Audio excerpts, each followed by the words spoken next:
2017. I hope you all had an amazing New Year's Eve. I did. I spent it with my bestie. I'll have a whole vlog video up about how me and Monique spent our New Year's Eve yesterday, being two old ladies. But we turned up in our own way, so I can't wait for you all to watch that vlog. But let's get into some behind the scenes tea. Whew, yes, let's go.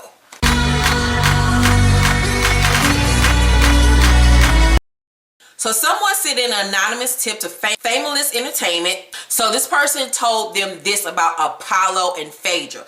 Basically, Apollo cheated on Phaedra throughout their marriage with a girl from 2011 up until he went to prison.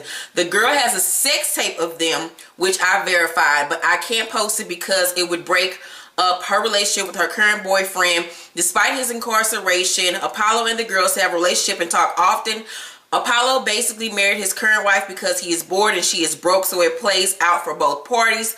Also, Apollo would have snitched on Phaedra, but the kids would have been placed in foster care. So now you know why she is willing to pay for his restitution.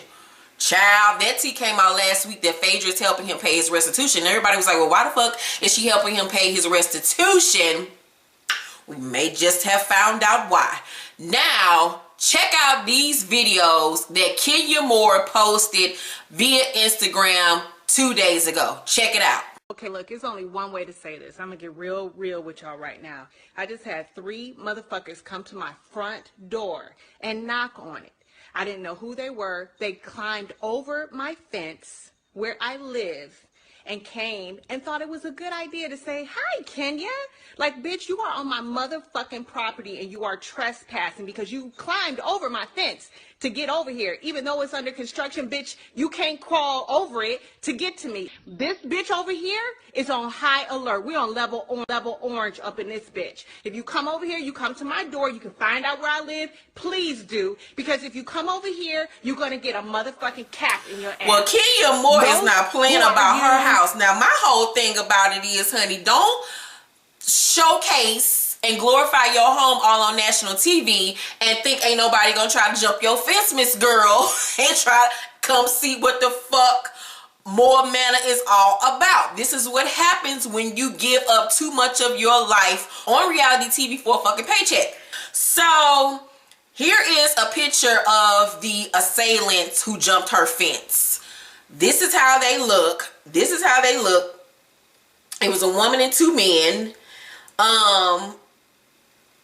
Kenya is offering up a reward if anybody knows who these people are. She said $1,000 reward if you can identify any of these 3 individuals of criminally trespassed on my property yesterday. These are the first screenshots with my security's pulling up the footage from other cameras. They climbed over a wall in order to circumvent my security gates and wall being bricked. Please email moremanor@gmail.com. They were driving a white car. The female was recorded on her phone the entire time. They told someone, turn them in anonymously, and if it leads to their arrest and conviction, you will get $1,000 each. It is never okay to violate anyone this way. It is not funny or cute, and they will be criminally prosecuted. Now, the dumbass girl posted on her Instagram this. She says, oh honey, bye. Either this woman is not speaking about us, but very coincidental, or she is way over exaggerating the story. But if she is trying to over exaggerate, it was my family who came to her house at 10 a.m. today. No, we did not hop the fence. No, we did not knock on the front door. No, we did not see her, and there wasn't any men with us. Clearly was. We could clearly see your house from the road. So child, you are being very extra. If you are that concerned with security, maybe you should have a fence all around your home versus just on your driveway. But please pull security footage. I would love to see. Well, if y'all didn't knock on her door, but y'all went to her, like, what was the point of y'all going to her house then? I don't understand, Miss Girl. So she done basically told on her dumb ass self. And here is another surveillance footage of them running when Kenya came out her house with her gun, child. Oh my God, bitches is strapped nowadays. Girl, I'm not about to play with Kenya. Oh my God. So if y'all know who them motherfucking dick rolls is, get you $1,000, honey, and email her at More Manor. But let's get into tonight's episode, y'all. We start the episode with Cynthia going to see a plastic surgeon with Kenya and Kandi. She wants to make Sure, her 10-year-old to-go biddies are still in good shape, because you know she's about to be out here single and thotting and bopping in these streets, and she want to make sure them breasts is sitting up good and perky for her new nigga that she gonna get. So she invites other girls to come along too, and Kandi is not really enthusiastic about Phaedra showing up because they just had the confrontation with one another literally the day before. Kandi tells them about her confrontation with Phaedra. Cynthia says, you know, in her green screen that Kandi has been extremely loyal to Phaedra, but basically the gloves are off. And I'm sorry. I know it's been a lot of people that have been Team Phaedra, Team Kandi. I'm leaning more towards Kandi, and I'll tell more of my views on that later. Porsha, Sheree, and Phaedra show up. Phaedra does come over to Kandi and speak. She's like, hey, Kandi girl, how you doing, Miss Kandi? Southern tea. Girl, I can't. So I did like Porsha's bob a lot. Her bob was really, really cute. All the ladies then go into the doctor's office in the room for her to be evaluated. The doctor come in, and Porsha and Phaedra just started motherfucking gushing all over the damn floor. They was ready to take off all their drawers and all their clothes, honey, and lay down on the motherfucking doctor's table for that goddamn doctor. They was all into it, honey. They was moist. Cynthia, messy ass, asked the doctor, can you tell which one of these ladies in this group have had plastic surgery? Everybody get nervous. So he pointed at Porsha first, and she was like, excuse you? And then he pointed at Kenya, and Kenya Thompson, no, real. Kenya, if you don't get your old ass somewhere and sit the fuck down, everybody know you got breast implants and them brick ass butt implants. Girl, sit down. Have several. So Cynthia drops her damn dress, and everybody's just like, titties, titties, titties, titties. I love titties, titties, titties. Let me see them titties, titties, titties. Let me get them titties, titties, titties. I'm like, calm down. Y'all ain't never seen titties before? So Kandi couldn't wait to feel on Cynthia titties. She was looking at them motherfuckers like, mommy want a little. So she goes over there, squeezes them and shit. And at the end of the doctor's evaluation, Cynthia realizes she doesn't have to get her titties done yet. Kandi, Mama Joyce, and little Ace go diamond shopping for Mama Riley's birthday. Kandi tells Mama Joyce about meeting with Phaedra, and you know, Phaedra telling her that she had issue with what Mama Joyce was saying to her at that little tasting for the little LGBT gang, whatever the fuck the restaurant is called. Mama Joyce is very proud of her daughter for sticking up to herself, and she was like, she better leave you the fuck alone. That's all I know. She better leave you the fuck alone. Like, girl, sit your drunk ass down. She tells Kandi she better stay nice or she gonna reap the wrath of mama. Like, I can't stand that old rickety woman. Kandi tells Mama Joyce about the conversation she had with Riley and then how she talked to Riley about speaking to her father. And Riley just ain't really here for this nigga. She don't really want to have nothing to do with him. She feels like he's a sperm donor. Kandi don't really want to be around him. She wants to encourage Riley to build a relationship with her father on her own. And she's going to encourage Riley to, you know, try to get together with him and have a birthday dinner since their birthdays are a day apart. Which I salute her with at least trying. So Cynthia wants Noel and Peter to still have relationships. So Peter and Noel go to hot yoga, and Peter in there farting and shit all over the place.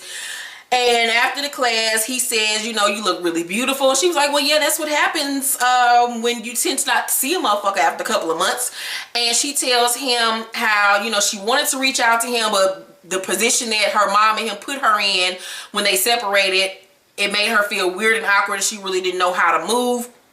And she wished that Peter would have talked to her about the divorce when they separated, and that she, you know, feels like no one asked her how she felt about the whole thing. And it was just very emotional. It was very raw, very real. I felt bad for her because divorce really does affect the children. Peter 100% understood. He got emotional too and apologized to her, and says that, you know, he wants to continue to have a relationship with her. And I encourage that as well, because that man was in that girl's life for 8 years, and I'm happy that they are continuing to have a relationship with one another.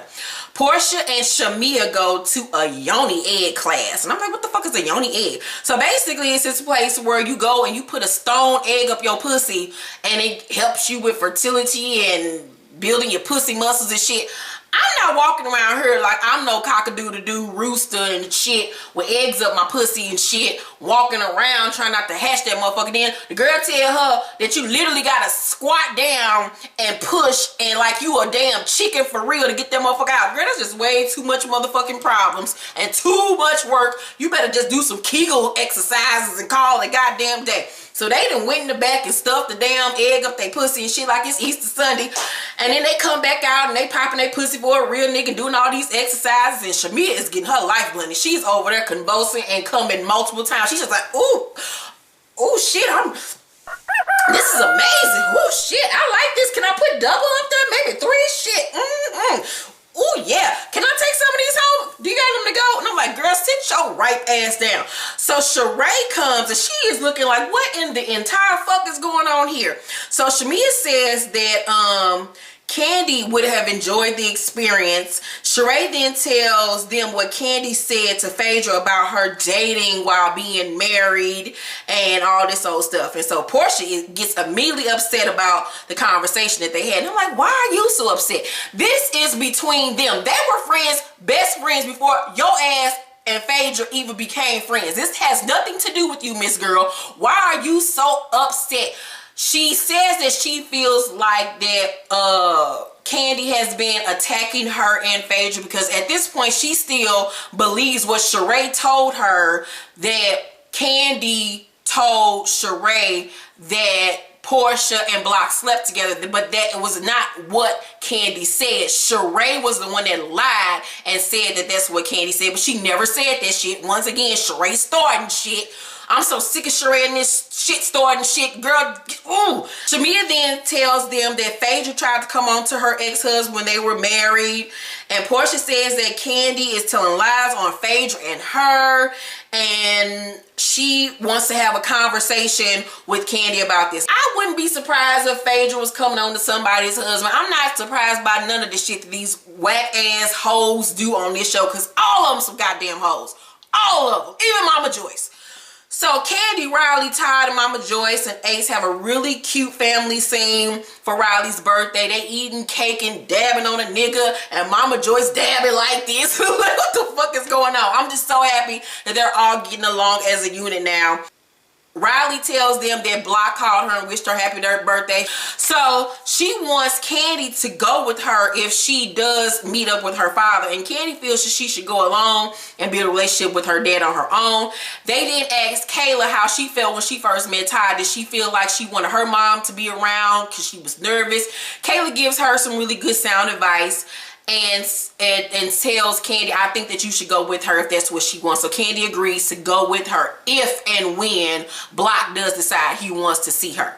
Phaedra, Porsha, and Sheree meet up for drinks, and they bring up the whole Kandi situation and the conversation that Kandi and Phaedra had with one another.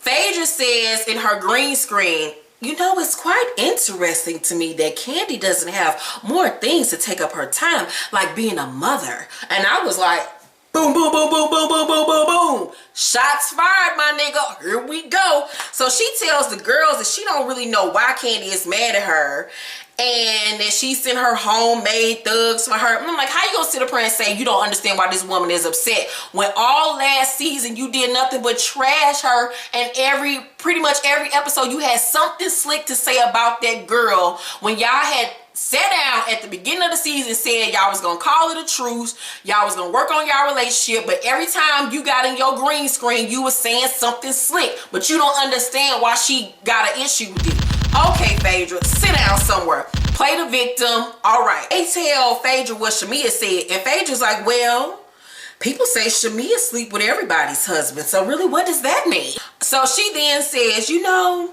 her and Kandi are like this.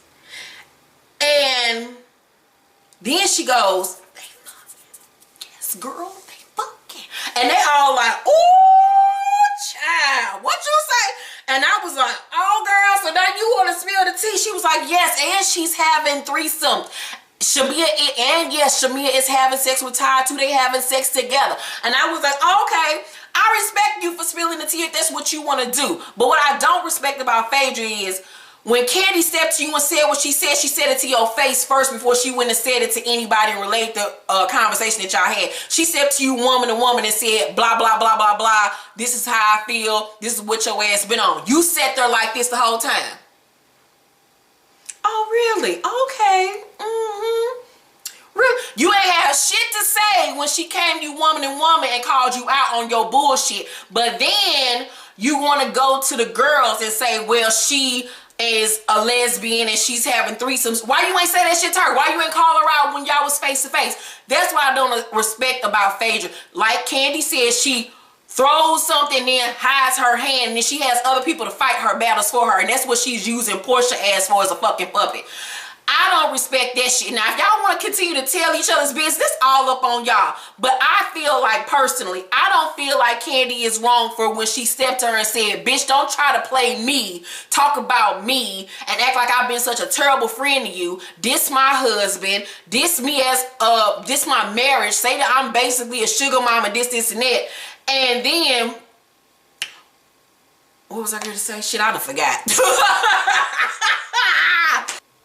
Act like you ain't did nothing wrong to me. Of course I'm gonna finally snap back on your ass, bitch. Who you think you talking to? Who you think I am? You have to stick up for yourself at some point. So I don't feel like Kandi is wrong for stepping to her the way that she did. At least she said it to her face before she said it to anyone else. So Porsha and Sheree meet up with Kandi for lunch.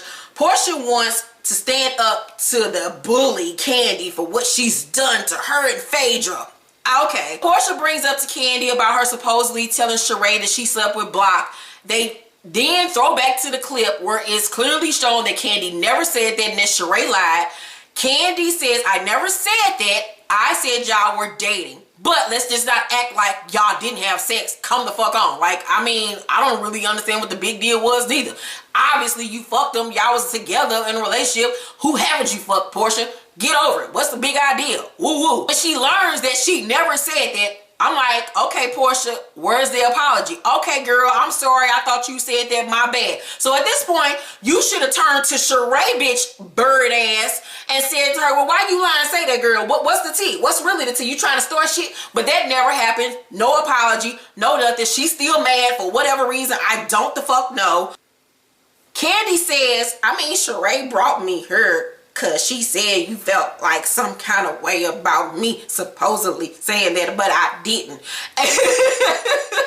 And Porsha said, well, there's more. I mean, I feel some more type of way. Sheree hit it. And I'm like, why is Sheree fighting your battles for you and telling her how you feel? You a grown-ass motherfucking woman with a mouthpiece. Why is Sheree talking for you?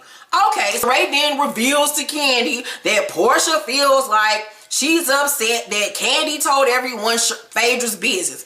And Porsha's like, you're implying that she cheated on her husband. And that's just not right.